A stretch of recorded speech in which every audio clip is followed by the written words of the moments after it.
Ito naman po, avocado, peras, at kiwi. Una nating itry ito. Avocado. Una nating kainin. Oh! Ano na siya? Yung isa. Medyo bulok na. Ito na lang kainin natin.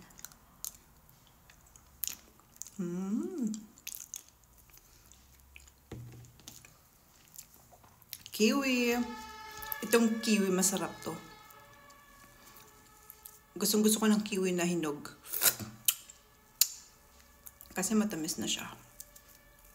Kapag malutong, hindi pa masyadong matamis.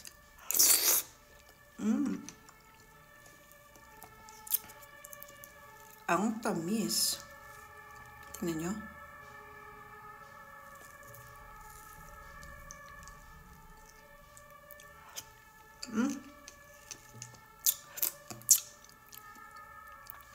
Sarap. Maraming vitamin C yan. Itong peras.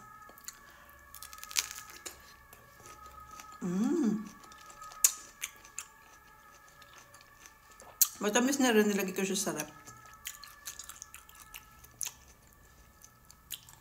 Masarap siya kapag malamig.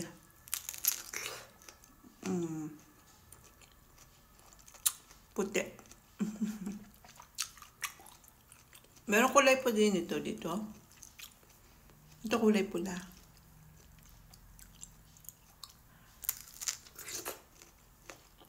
So, ayan. Ang nag-comment ay si Shimon. Hi, Shimon. Follow niyo ako sa YouTube. Thank you.